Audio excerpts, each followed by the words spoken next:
สบายดีเด้อพี่น้องพาพวกเจ้ามายางกันเลาะของกันเซลล์ของลดราคารถนี่ก็บ่เป็นยังเหลือหน่อยได้พี่น้องเห็นบ่ลดลงมาในราคาที่แท้80 เหรียญลดลงมาเหลือ45 เหรียญเหลือ45 เหรียญไปยางช้อปปิ้งกัน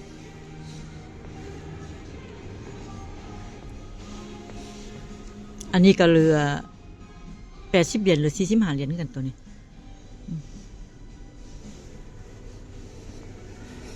มาหล่อแต่เช้าๆบ่มีคนพี่น้อง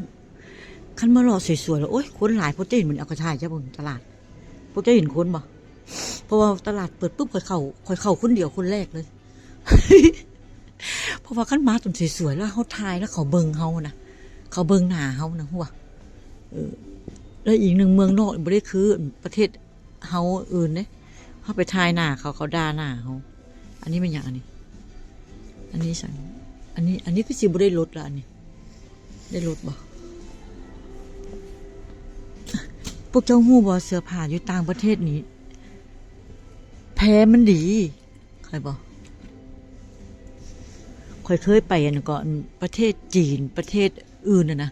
ค่อยไปซื้อเสื้อผ้ามาพวกเจ้าสิเสื้อบ่ซื้อมา 3-4 หีบแบกมาเมื่อยล้าบ่ได้ใส่หันบ่ค่อยทายฮู้พวกเจ้าแล้วค่อยก็เบิ่งหยังบ่ได้เด้พอมือเดียวเฮามาเบิ่งเสื้อผ้ามันกับนี่อันนี้15 เหรียญพวกเจ้านี่เสื้อตัวนี้เหลือ15 เหรียญพวกเจ้างามบ่ก็งามเลยเนาะค่อยทายบึดนึงก็แล้วก็สิบางล่ะพอเป็นหยัง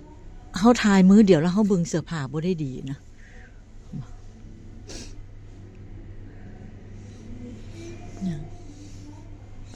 เสื้อแพ้อยู่ต่างประเทศนี่แพ้มันดี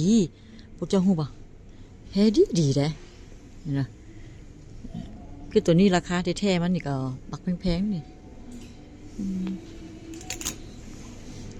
พอเสื้อผ้าบ้านเฮาแล้วมันงามอย่างซื่อใส่มาแล้วซักเท่านึงหลดไปว่าใส่บ่ได้อีกได้พวกเจ้า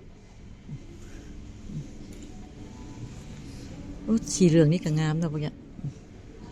ข่อยมักได้สีเหลืองตัวอะไรนี่ว่าเหลือ15 เหรียญก็งามเนาะเห็นบ่เหลือแค่15 เหรียญมันยันได้เอาอยู่เห็นบ่โมดมันน่ะงามแล้วเสื้อผ้าอยู่ต่างประเทศนี่ดี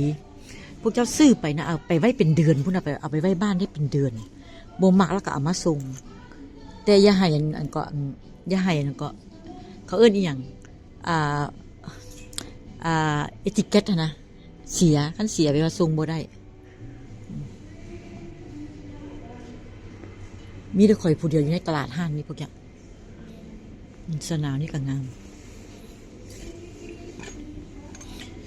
หนาวอยู่เมืองนี้พวกเจ้าบ่ต้องย่านใส่สนาวเข้าไปก็อุ่นตัวนี้เลยเขาเด้ตัวลายเสือนี่จักมันเป็นอีหยังพวกเจ้าคือข่อยบอกข่อยมากเสื้อผ้าลายเสือพวกเจ้า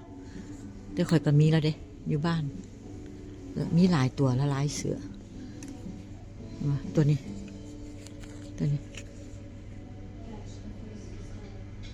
เหลือ23 เหรียญ23 เหรียญพวกเจ้าก็800-900 บาทเนาะ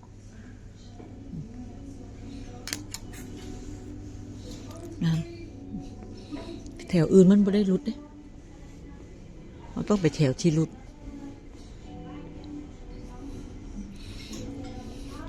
ผู้หญิงเขาเนาะบางเทื่อนเมียนเฮือนน่ะเมียนเสื้อผ้าอยู่บ้านนะว่าหลายว่าหยุดซื้อโซนย้ำใดก็เอาอีแล้วซื้ออีกแล้วโอ้อันนี้โบเมนสตีนของเราโบงามอันนี้อยู่ห้านเกาะมองโกโบฮูอยู่ประเทศไทยมีบ่อยู่นี่คอยกระนุ่งแบบแซ่บๆสิได้มาเฝ้าซุปเสือตื่นมาเฝ้าซุปเครื่องแล้วเฝ้ามันยางช้อปปิ้งเพราะว่าห้านบ้านขอยอยู่ไปห้านค้าเลยพวกจะอยู่ใกล้ๆห้านอยู่ใกล้ๆศูนย์การค้านะ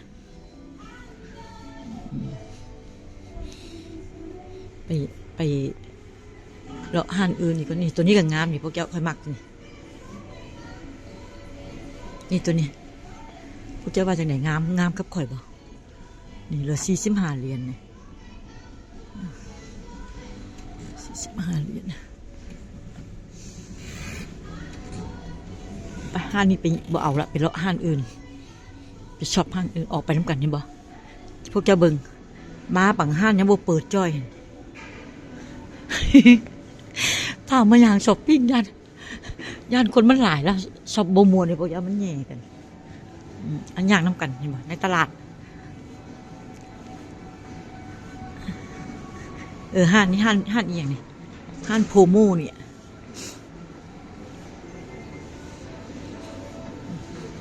ไปเข้าห้างนี้เบิ่งก็ดีบ่ฮู้ว่าเขาให้ทายบ่คือสิให้ทายอยู่นี่เนาะเอามากัน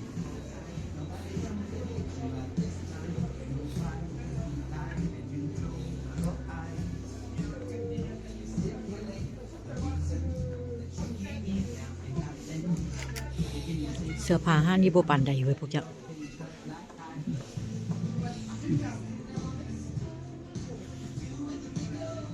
ใส่แซมๆได้พวกเจ้าเห็นมั้ยใส่สบายโอ้ซู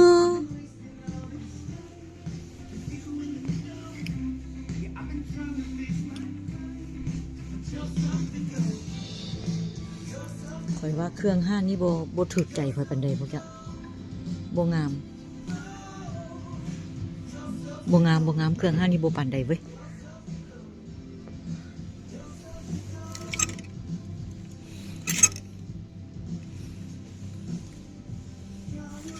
อันนี้แพคือแพบ้านเขาเมืองไทยเนาะเห็นไหมแพลูกไม้โอ้เสื้อผ้าห้างนี้บ่ถูกใจข่อย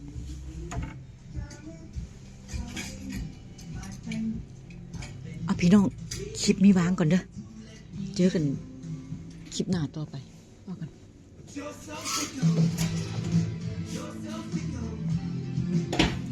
เอาถ่ายอีกน้อยหนึ่งเนาะ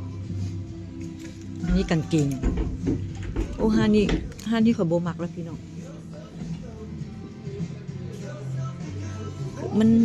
มันลดอยู่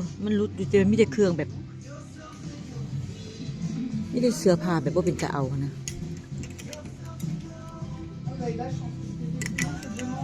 vu que c'est sur les réseaux, et puis ça va avec tout. Vous pouvez dépareiller aussi, vous pouvez faire aussi avec un pull.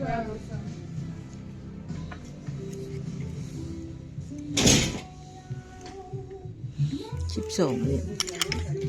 ไปเบิ่งห้าง H&M พวกนี้ไปม